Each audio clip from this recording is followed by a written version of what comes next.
ભારત બાંગ્લાદેશ સરહદ પર બીએસએફ કર્મચારીઓને બોડી કેમેરાથી સજ્જ કરે છે।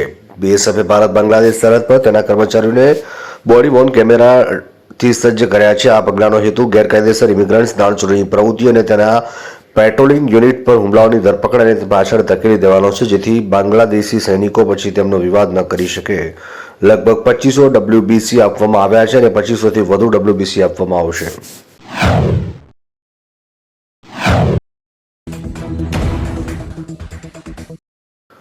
પંજાબ અને રાજસ્થાનમાં સક્રિય આંતરરાજ્ય ચોરીનો ગેંગનો પર્દાફાશ। અબોહરની સદર પોલીસે પંજાબ અને રાજસ્થાનમાં સક્રિય આંતરરાજ્ય ચોરીનો ગેંગનો પર્દાફાશ કર્યો છે। ચોરીનો માલ કથિત રીતે સસ્તા ભાવે ખરીદનાર ભંગારના વેપારી સહિત 8 શંકાસ્પદોની ધરપકડ કરવામાં આવી। પ્રાથમિક તપાસમાં જાણવા મળ્યું કે આ ગેંગના સભ્યો ખેતરોમાંથી સોલાર પ્લેટ, પાણીની મોટર અને અન્ય સામાન, બાઇકો સહિત ચોરી કરતા હતા।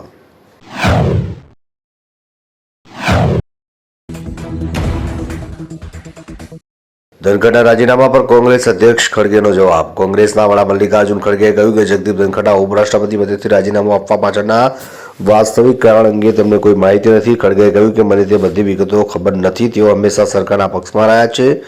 ધનખડના ઉપરાષ્ટ્રપતિ પદેથી રાજીનામાનું કારણ તેમની પીએમ નરેન્દ્ર મોદી વચ્ચે છે।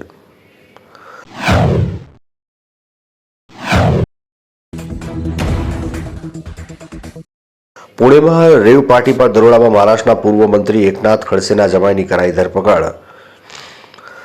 પુણે પોલીસે રવિવારે સવારે ખરડીમાં એક એપાર્ટમેન્ટમાં દરોડો પાડ્યો, જ્યાં તેમને રેવ પાર્ટી મળી હતી। એનસીપી શરદ પવાર નેતા રોહિણી ખડસેના પતિ અને પૂર્વ મંત્રી એકનાથ ખડસેના જમાઈ પ્રાંજલ ખેવલકરની ધરપકડ કરાઈ છે। દરોડા દરમિયાન અધિકારીઓ કોકેન સહિત અનેક ડ્રગ્સ જપ્ત કર્યા। પ્રાંજલ ખેવલકર, 2 મહિલાઓ અને 4 પુરુષો સહિત 7 લોકોની અટકાયત કરાઈ છે।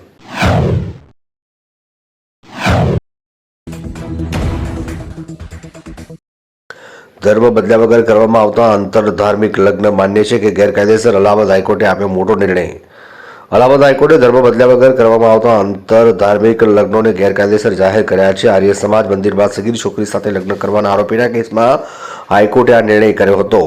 હાઈકોર્ટે વિવિધ ધર્મોના લોકો અને સગીર યુગલોને લગ્ન પ્રમાણપત્ર આપવા બદલ આર્ય સમાજ સોસાયટીની તપાસ કરવાનો પણ નિર્દેશ આપ્યો હતો।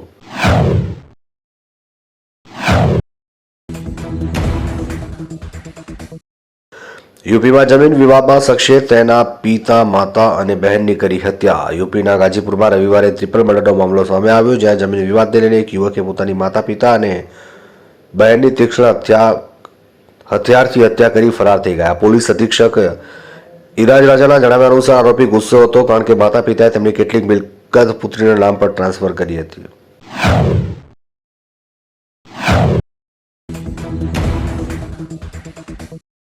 ગુજરાત બનશે દેશનું એઆઈ ઇનેબલ ગવર્નર લીડર। મુખ્યમંત્રીએ એઆઈ અમલીકરણનો એક્શન પ્લાન કર્યો મંજૂર।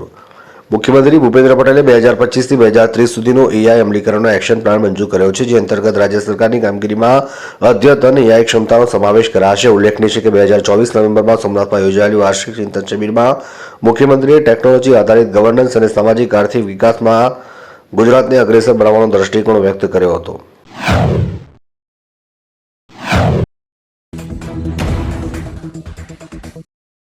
ભારતના પ્રથમ ક્વોન્ટમ કોમ્પ્યુટરના દાવા પર કર્ણાટક અને આંધ્ર વચ્ચે વિવાદ।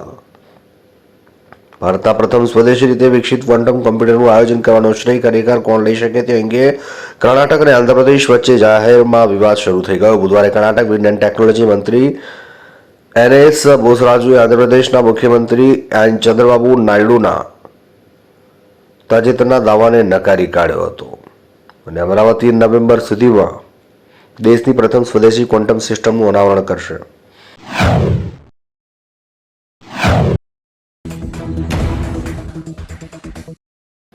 કોરોના મહામારી બાદ અમદાવાદમાં હેપેટાઇટિસ એ સંબંધિત લીવર ફેલ થવાની કેસમાં 5 થી 7 ગણો વધારો નોંધાયો।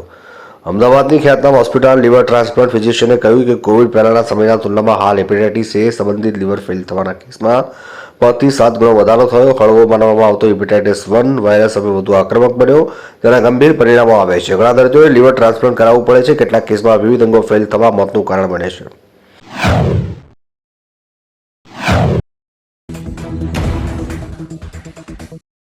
બિહારમાં હોમગાર્ડ ભરતી દરમિયાન બેભાન થઈ મહિલા, એમ્બ્યુલન્સમાં ડ્રાઈવર અને ટેકનિશિયને કર્યો રેપ। બિહારના ગયામાં એમ્બ્યુલન્સમાં ડ્રાઈવર અને ટેકનિશિયન દ્વારા એક મહિલા પર દુષ્કર્મનો મામલો સામે આવ્યો છે. અહેવાલ અનુસાર હોમગાર્ડ ભરતી દરમિયાન દોડતી વખતે બેભાન થઈ ગયેલી મહિલાને હોસ્પિટલ લઈ જતી વખતે આરોપીઓએ ગુનો કર્યો. પોલીસના જણાવ્યા અનુસાર કેસની માહિતી મળ્યાના 2 કલાકની અંદર આરોપીની ધરપકડ કરવામાં આવી હતી.